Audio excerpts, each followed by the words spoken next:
Hello everyone, जय हिंद। आज TCM channel जो है उसमें बात करेंगे हम लोग जो 2024 में जो सब्जेक्टिव क्वेश्चन का डिस्कशन कर रहे थे उसका पार्ट 3 वीडियो, लास्ट वीडियो है।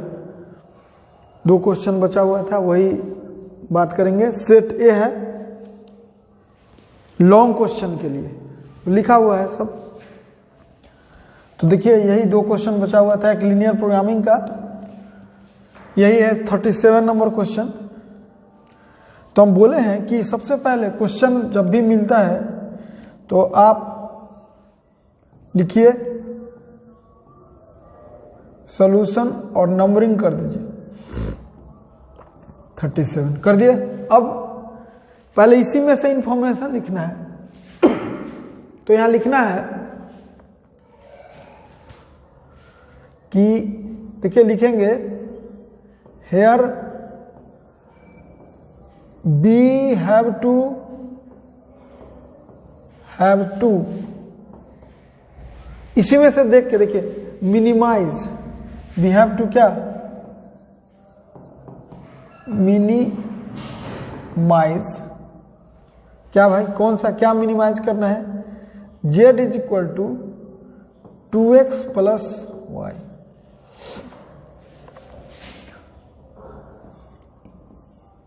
For the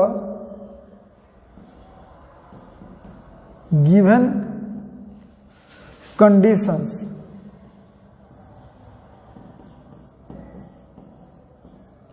क्या है कंडीशंस?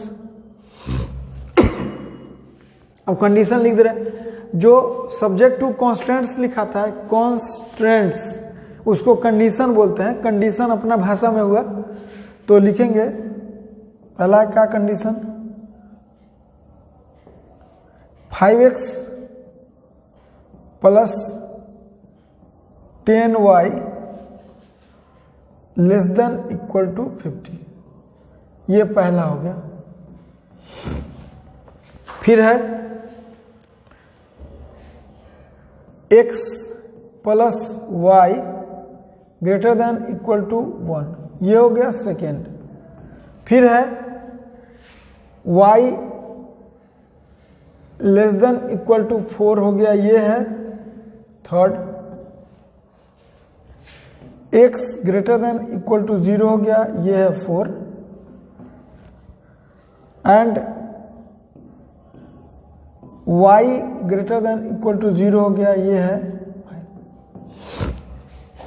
अब हम लोग क्या करेंगे, क्वेश्चन जब भी मिलता है तो इसमें इतना ही लिखा था, कोई क्वेश्चन में इतना लिख दीजिए, ये गिवन इंफॉर्मेशन हो गया।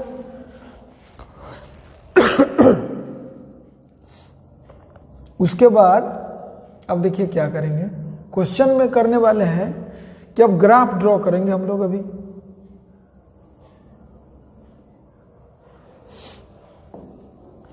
इसे तो रफ में निकाला जाता है, ग्राफ देखिए दिखाते हैं यहां पे।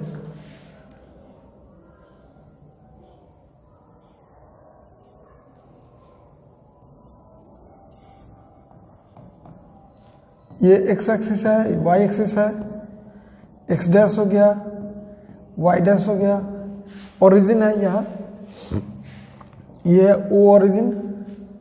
अब ग्राफ ड्रॉ करेंगे। सबसे पहला ग्राफ है 5x plus 10y less than equal to 50।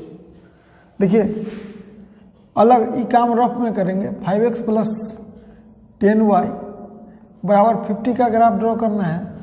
तो स्ट्रेट लाइन सिखाए हैं हम, ऐसे ग्राफ भी सिखाए हुए हैं, ऐसे उसके लिए बहुत बड़ा परेशान होने का जरूरत नहीं है। x एक्सिस पर कटिंग निकालना है तो y 0 कर दीजिए।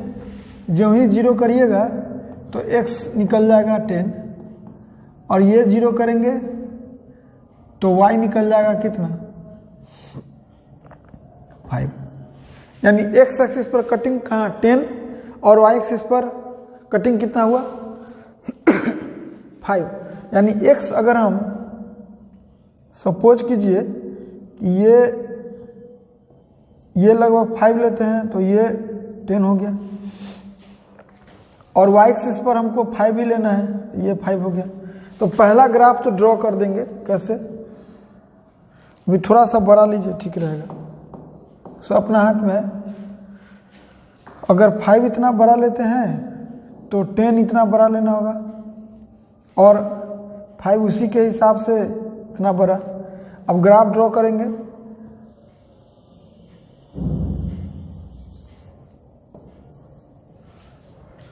ये जो लाइन है, ये लाइन हम लोग का निकला कितना, 5x plus 10y is equal to 50।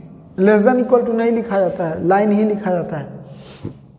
एक ग्राफ हो गया। दूसरा ग्राफ है x plus y is equal to 1। ये एक ग्राफ ड्रॉ हम कर चुके हैं, ये सिखाए हम रहते तो रफ में करते। और ये x plus y is equal to 1, फिर x के y जीरो करिएगा तो x निकला 1, और x जीरो कीजिएगा तो y निकला 1, यानी x में 1 और y में 1। अब देखिए दूसरा ग्राफ ड्रॉ करते हैं हम लोग। x में 1 तो 5 अगर इतना है तो अंदाज लगाइए 1 तो इतना छोटा होगा, और 1 यहाँ भी। ग्राफ कैसा होगा,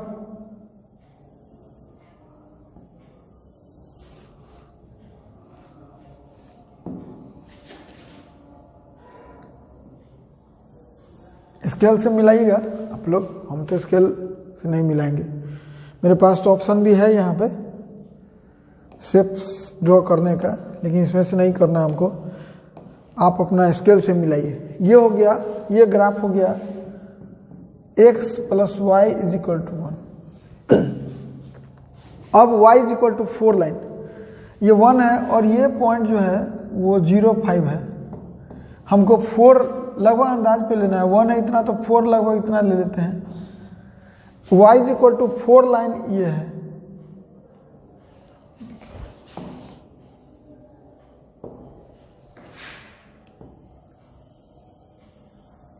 ये y is equal to 4 line है, ठीक है।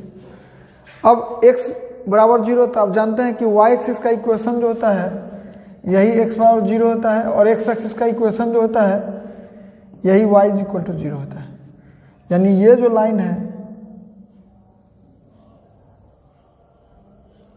ये x इज इक्वल टू 0 है, और जो ये लाइन है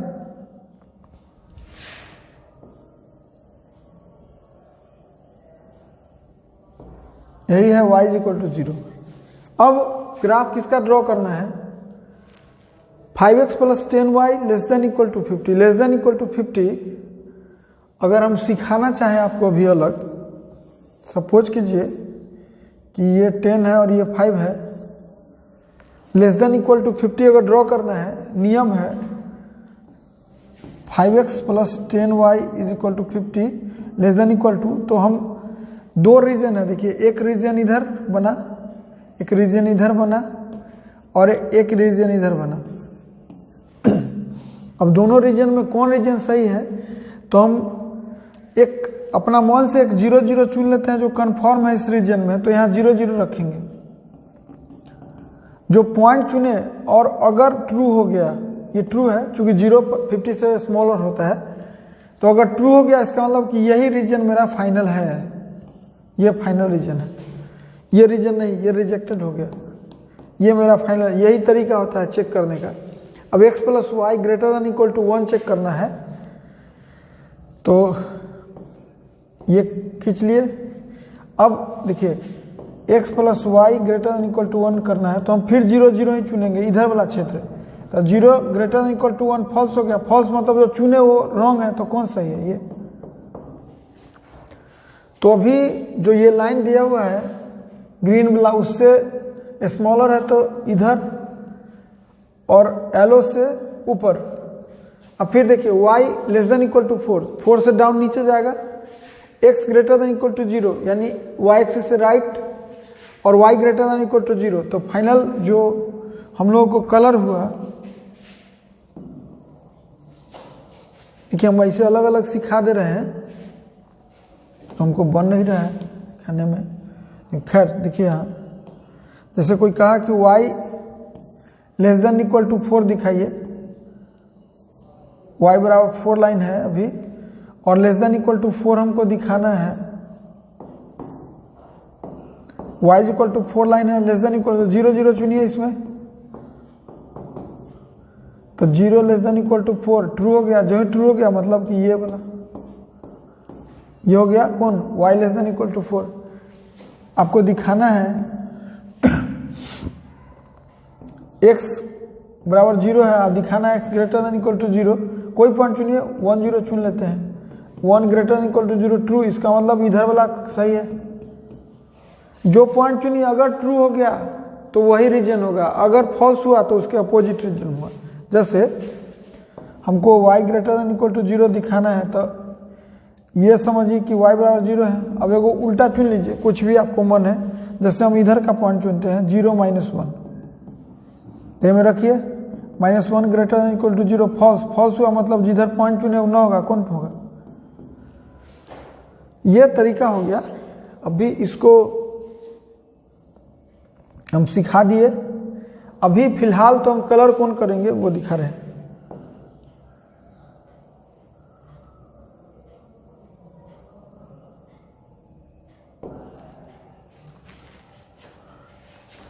देखिए ये कह रहा है कि ग्रीन से नीचे, ये कह रहा है येलो वाला कि इससे ऊपर, इससे राइट साइड, इससे एबव और 4 से डाउन। तो फाइनल कौन होगा, कलर कौन होगा, यही रीजन बना। अब देखिए यहाँ कॉर्नर पॉइंट कौन कौन हुआ, नाम दे देना है इसका। कॉर्नर पॉइंट एक तो ए बना, क्या है ये बना 10 0, एक कॉर्नर पॉइंट हो गया। अभी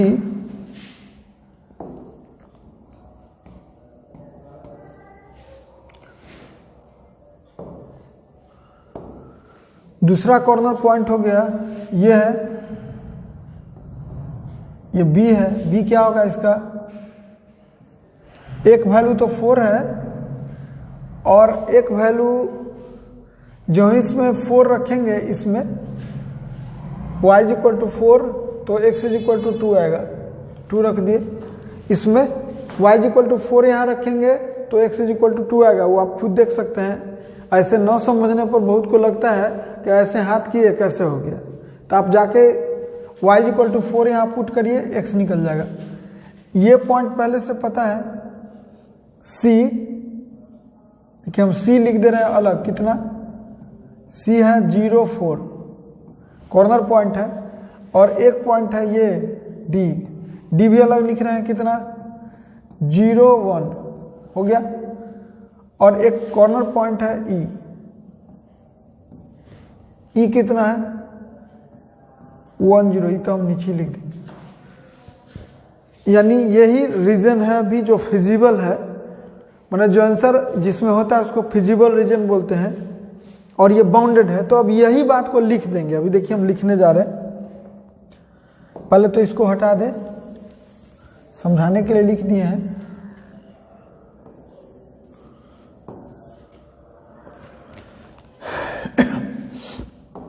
देखिए अब जो बना रहे थे हम क्या सिखाए हैं, बोले थे कि here we have to minimize, लिख के और ग्राफ खींचे। अब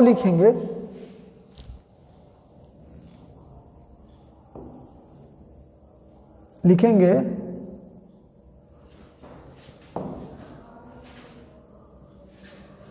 यही फिगर हम लोग का दिखा देंगे, वहां फिगर लिखेंगे। Figure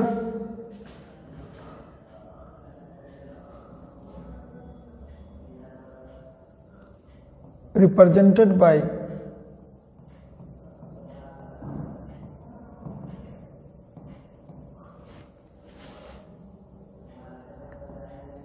equation 1 to 5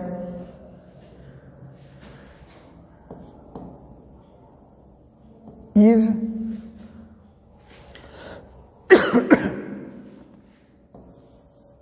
bounded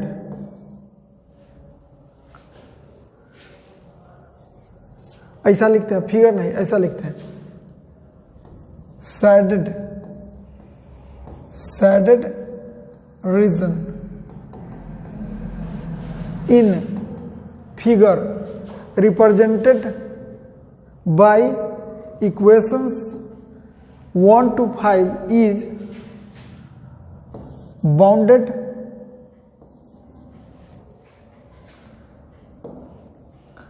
so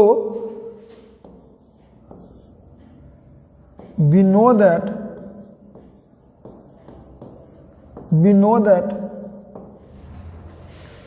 minimum value will be at corner point, जो कॉर्नर पॉइंट है उसी पर मिनिमम वैल्यू है। We know that minimum value of z will be at corner point. अब जैसे कॉर्नर पॉइंट पर हुआ तो लिखेंगे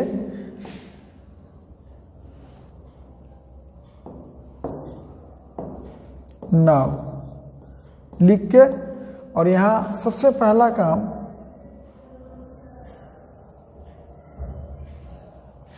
यहां लिखेंगे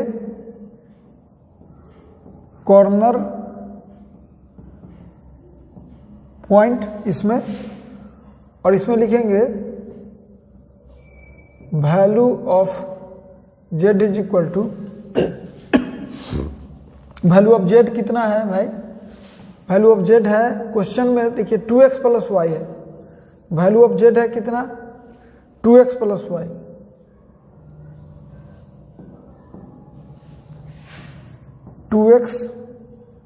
प्लस वाई। अब सबसे पहला कॉर्नर पॉइंट हम लोग ए से शुरू करते हैं, कितना? 10 0। जैसे 10 0 रखेंगे तो 20 आएगा, एक हो गया वैल्यू। दूसरा 2 4 रखिएगा तो 8 आएगा।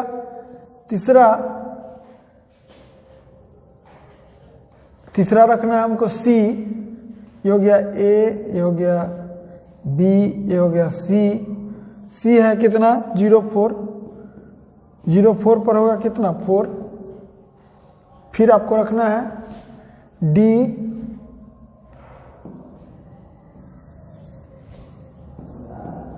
D पर, जो है D पर वो होगा 0 1, और इसका वैल्यू होगा कितना? 1। और एक और है अभी, एक है D का कितना था? D का 0 1 था, और E जो है E है 1 0 पर वैल्यू होगा कितना? 2। जैसे हुआ तो सम में देखिए तो मिनिमम कौन है? यही तीर देकर लिखेंगे मिनिमम। और जैसे मिनिमम हुआ तो एक लाइन नीचे लिखेंगे कि hence value of z will be minimum at point 01 and is equal to 1। यहां देखिए अब आंसर लिखने जा रहे हैं। Hence,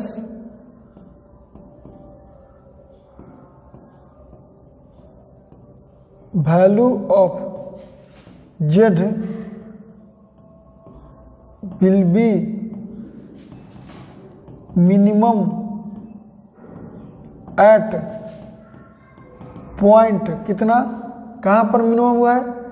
तो 0 पर हुआ है, 0 1 एंड is equal to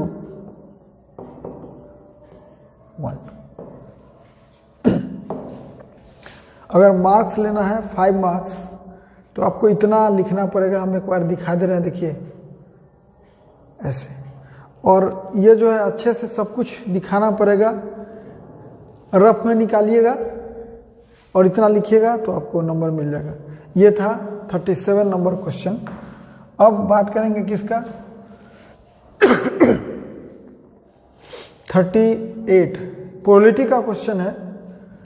कह रहा है 4 throws with a pair of dice. जो डाइस छक्का जिसको बोलते हैं वो पेयर में है और उसको फेंकना है 4 बार। जो ही बड़ा कोई क्वेश्चन हो कि एक सिक्का 10 टाइम्स फेंक रहे हैं, 20 टाइम्स फेंक रहे हैं, तो समझ जाइए कि वो बाइनोमियल प्रोबेबिलिटी है। बर्नौली ट्रायल्स जो पढ़ना है उसमें उसी से रिलेटेड क्वेश्चन है, उसी समय समझ जाना है। जैसे 10 टाइम्स सिक्का फेंक दिया, अभी देखिए 4 टाइम फेंक दिया, तो समझ जाइए कि वो बर्नौली बाइनोमियल प्रोबेबिलिटी है और उसी का इस्तेमाल है। तो अभी कह रहा है कि इन 4 थ्रो ऑफ डाइस, तो यहाँ लिखेंगे कि जो 4 बार आप डाइस फेंक रहे हो में पेयर में रिपीट कर रहे हैं बार बार, ये बर्नौली ट्रायल को शो करता है। तो हम सबसे पहला काम यही करेंगे। देखिए सॉल्यूशन लिखने जा रहे हैं, ये और 38 नंबर क्वेश्चन है।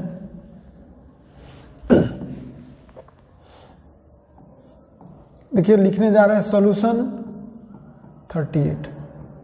सबसे पहला काम है, कह रहा है कि इन 4 थ्रोज, तो हम लिखेंगे कि हेयर, सबसे पहला काम लिखेंगे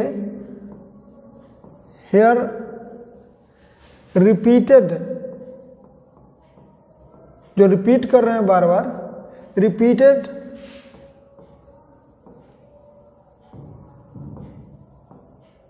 throws of pair of dice. Die होता है एक छक्का का डाई, डाइस मतलब प्लूरल हो गया छक्के।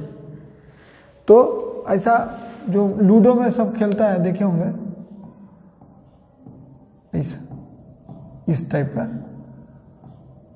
लूडो में। तो बोल रहा है कि here repeated throw of pair of dice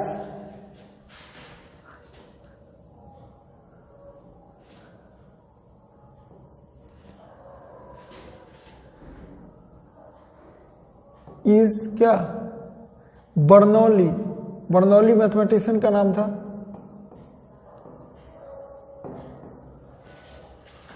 trials. So number of trial is equal to n, जिसको बोलते हैं, ये हो गया कितना 4। एक काम तो निकल गया बाइनोमियल डिस्ट्रीब्यूशन में। अब जो बाइनोमियल डिस्ट्रीब्यूशन है उसमें x माना जाता है और p माना जाता है। तो हम अब क्या करते हैं, लिखेंगे late p denotes the probability of success in each trial, and Q denotes the probability of failure in each trial.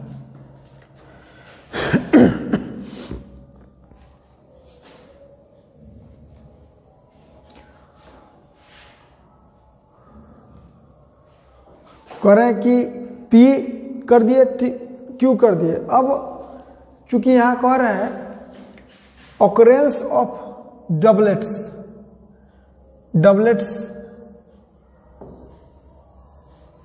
जैसे 2 डाई टॉस किए तो डबलेट्स या तो दोनों पर 1-1 आएगा या 2-2 आएगा, 3-3 आएगा। तो आप जानते हैं कि अभी हम 2 बात लिखने जा रहे हैं, हमको P निकालना है और Q निकालना है। तो लिखेंगे in each trial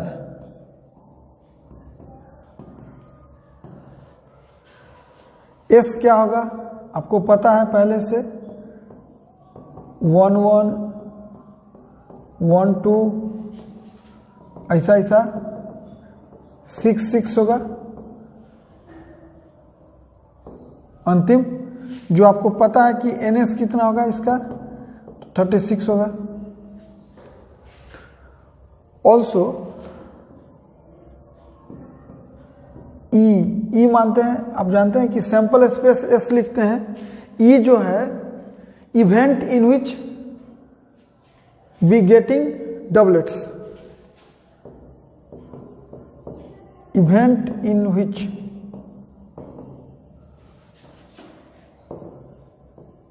you are getting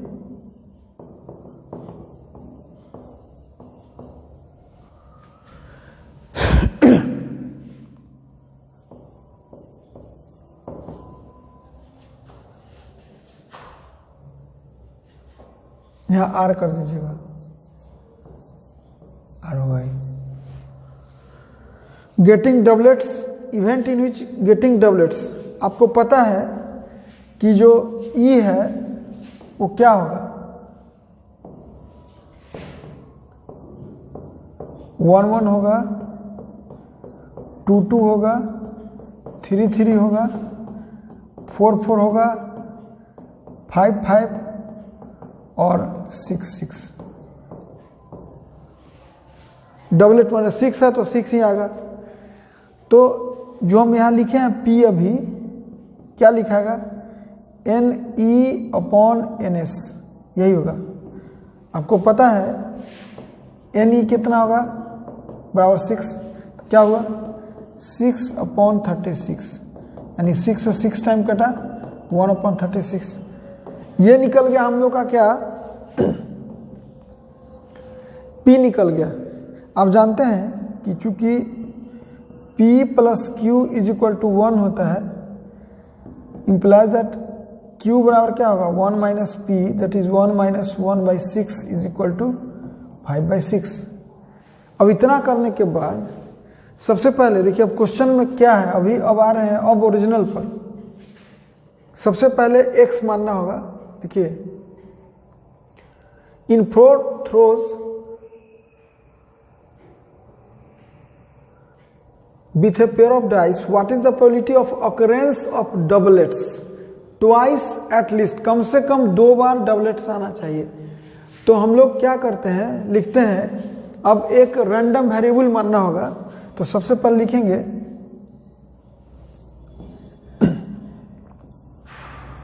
late x denotes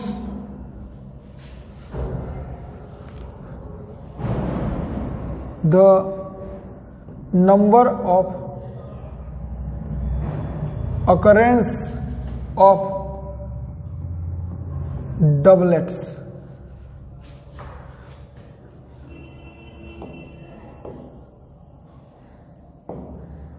Then we have to find, हम लोग को फाइंड करना है क्या, प्रोबेबिलिटी कैसा, x जो ऑकरेंस और डबलेट्स का कम से कम 2, कम से कम 2 का मतलब क्या होगा, या तो इक्वल टू 2 या ग्रेटर देन 2, ग्रेटर देन और इक्वल टू 2। बोलता है कि किसी को 2 मिठाई दीजिए या 5 मिठाई है तो 2 या 3 या ये निकालना है। आप एक बात जानते हैं, लिखेंगे यहाँ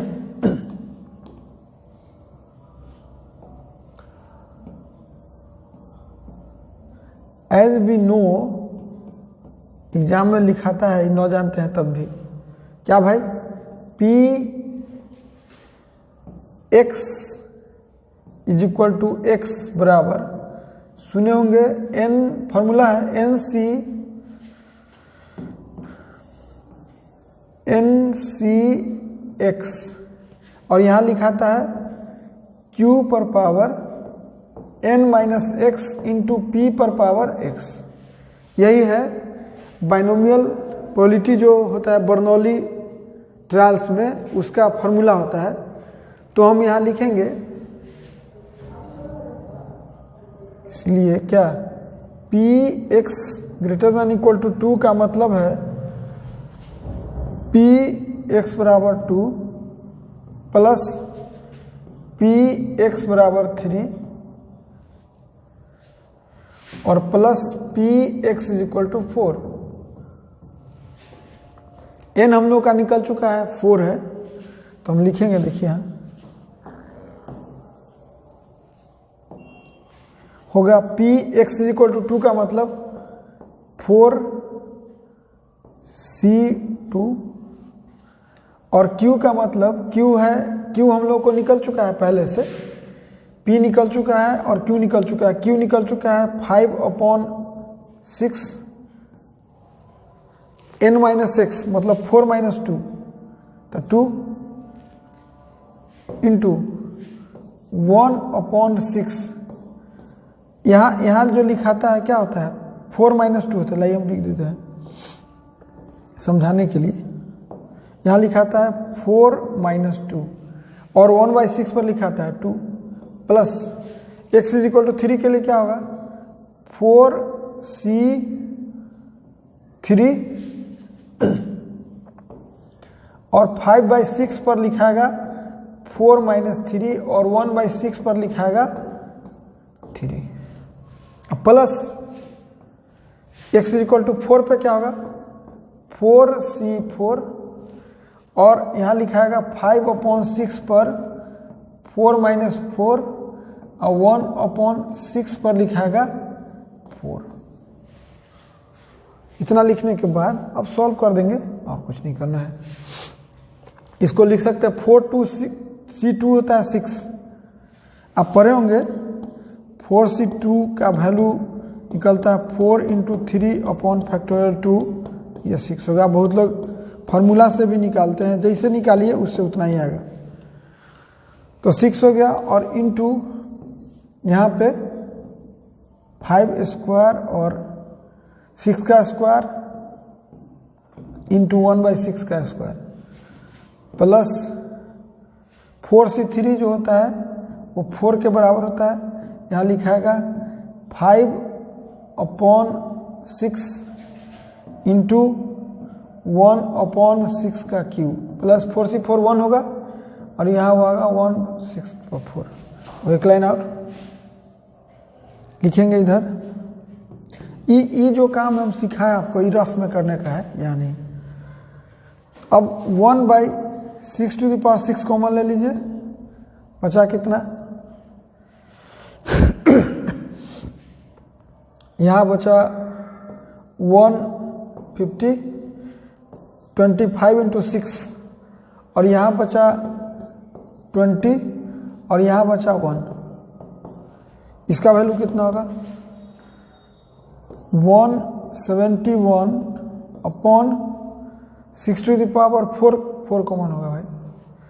तभी हम क्या करते हैं 36 × 36 कर दे रहे हैं काटने के लिए।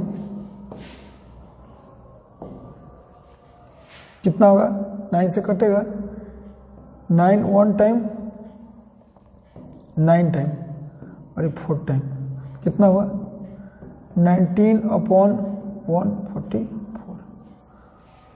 अब एक लाइन लिखना है कि जो प्रोबेबिलिटी चाहिए वो क्या होगा। देखिए यहाँ क्वेश्चन जो पूछा है कि एटलीस्ट 2 डबलेट्स चाहिए। पूछा है कि occurrence of doublets twice at least, कम से कम 2। तो हम वहाँ उतना नहीं लिखने जा रहे, हम सीधे लिखेंगे हेंस। देखिए लिखेंगे क्या अभी, हेंस ट्वाइस वाइस कुछ नहीं लिखने जा रहे हैं, एक बार केवल लिखेंगे हेंस रिक्वायर्ड प्रोबेबिलिटी इज कितना होगा 19/144। यही हो गया आंसर। और यही प्रोबेबिलिटी का लास्ट क्वेश्चन था। हालांकि एग्जाम में रहते तो हम इनो बनाते, क्योंकि जब इससे हल्का हल्का क्वेश्चन है तो हम क्यों बनाएं। देखिए